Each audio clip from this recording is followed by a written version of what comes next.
کہ اب وفات کا ڈھونگ رچایا گیا 12 ربیع الاول پہ، تاکہ لوگ جو ہیں وہ 12 ربیع الاول کو اس طریقے سے سیلیبریٹ نہ کریں، بجائے یہ کہ وہ جو سیلیبریشن کا انداز ہے اس کے اوپر کوئی گفتگو کی جاتی۔ 12 وفات کر کے معاملے کو بگاڑا گیا، اور دوسری طرف جو ہے وہ گستاخ رسول کے فتوے لگانے شروع کر دیے۔ تو یہ پوائنٹ نمبر 3 بھی سمجھ لیں کہ جہاں تک یہ پوائنٹ نمبر 3 جو ڈسکس کرنا تھا پہلے حصے کا آخری پوائنٹ، جہاں تک امام کائنات سید الاولین والآخرین شفیع المذنبین رحمت للعالمین سیدنا و مولانا امام اعظم محمد رسول اللہ صلی اللہ علیہ وآلہ وسلم کی پیدائش کی خوشی کا تعلق ہے، تو دنیا میں کسی بھی مکتبہ فکر سے تعلق رکھنے والا کوئی انسان ایسا نہیں ہے مسلمانوں میں سے، اہل قبلہ اور اہل کلمہ میں سے، کہ جس کو آپ صلی اللہ علیہ وسلم کی پیدائش کی خوشی نہ ہو، چاہے وہ بریلوی ہو، دیوبندی ہو، اہل حدیث ہو، شیعہ ہو، کوئی بھی ہو ہی نہیں سکتا۔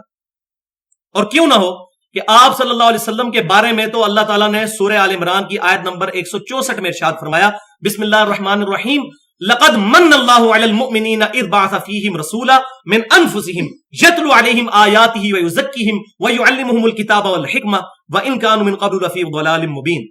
بے شک اللہ تعالیٰ کا احسان ہوا ہے مومنوں پر کہ انہی میں سے ایک رسول کو اٹھایا جو ان پر اللہ کی آیات پڑھتے ہیں،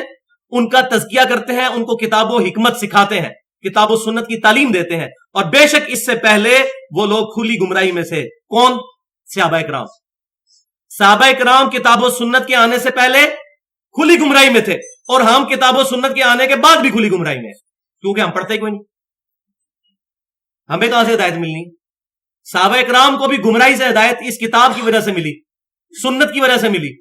ہمیں بھی اسی صورت میں ہدایت ملے گی جب ہم خود اس کو سٹڈی کریں گے، کتاب و سنت کی تعلیمات کو۔ اب یہاں یہ بھی بات یاد رکھیں کہ یہ اللہ تعالیٰ نے فرمایا کہ میرا احسان ہے مومنین پر، تو مومنین پر دو بڑے احسان، رسول اللہ صلی اللہ علیہ وسلم کی مبارک ذات،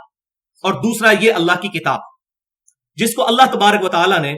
سورہ الصف کی آیت نمبر 9 میں ارشاد فرمایا، بسم اللہ الرحمن الرحیم، هو الذی ارسل رسولہ بالہدی ودین الحق لیظہرہ علی الدین کلہ ولو کرہ المشرکون۔ وہی اللہ ہے جس نے اپنے رسول کو الہدا، ہدی للمتقین، قرآن اور دین حق کے ساتھ مبعوث فرمایا تاکہ اس دین کو تمام ادیان پر غالب کر دے، چاہے مشرک اس بات کا برا مان جائیں۔ اللہ تعالیٰ نے اس دین کو غالب فرمانا ہے انشاءاللہ۔ اب اس قرآن پاک اور نبی صلی اللہ علیہ وسلم کی جو نعمت ہے، اس پر شکر کے بارے میں بھی قرآن پاک میں حکم فرمایا گیا۔ قرآن پاک کے بارے میں تو پرٹیکولر تعویل خاص کے اعتبار سے یہ آیات ہیں۔ کون سی؟ سورہ یونس کی آیت نمبر 57 اور 58، بسم اللہ الرحمن الرحیم، یا ایھا الناس قد جاءتکم موعظۃ من ربکم وشفاء لما فی الصدور وہدی ورحمۃ للمؤمنین۔ اے انسانوں، بے شک تمہارے پاس آ گیا اللہ تعالیٰ کی طرف سے ایک واضح و نصیحت والی چیز، یہ واضح والی چیز، اور تمہارے رب کی طرف سے تمہارے دلوں کی بیماریوں کی شفا، سب سے بڑی بیماری شرک، اور ہدایت، اور مومنین کے لیے رحمت، اور ساتھ ہی فرمایا قل بفضل اللہ وبرحمتہ فبذلک فلیفرحوا۔ اے محبوب صلی اللہ علیہ وسلم آپ فرما دیجئے کہ اب اس نعمت قرآن ملنے پر، اللہ کے اس فضل پر اور اس کی رحمت پر، فلیفرحوا، خوب خوشیاں مناؤ، ہوا خیر مما یجمعون، یہ تمہارے لیے اس سے بہتر ہے جو تم چھوٹی چھوٹی خوشیاں سمیٹتے پھرتے ہو، چیزیں جمع کر کے بیٹھتے ہو، اس سے بہتر ہے کہ جشن قرآن مناؤ۔ یہ تعویل خاص کے اعتبار سے تو قرآن پاک کے بارے میں ہے، لیکن تعویل عام کے اعتبار سے اب ہم اس غلط فرقے کی طرح بات نہیں کرتے جو کہتے ہیں یہ آیات بتوں کے بارے میں نازل ہوئی ہیں۔ قرآن پاک کا فتویٰ جسے فٹ اس کو گفٹ۔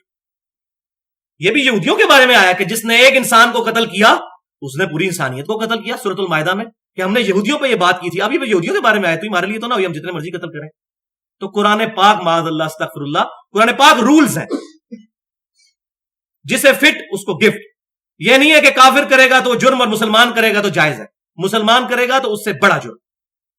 تو تعویل عام کے اعتبار سے نبی صلی اللہ علیہ وسلم کی پیدائش کی خوشی بھی منائی جائے۔ تو اس میں ایک عقلی بات جو درس کے دوسرے حصے میں آ جائے گی وہ تو یہ ہے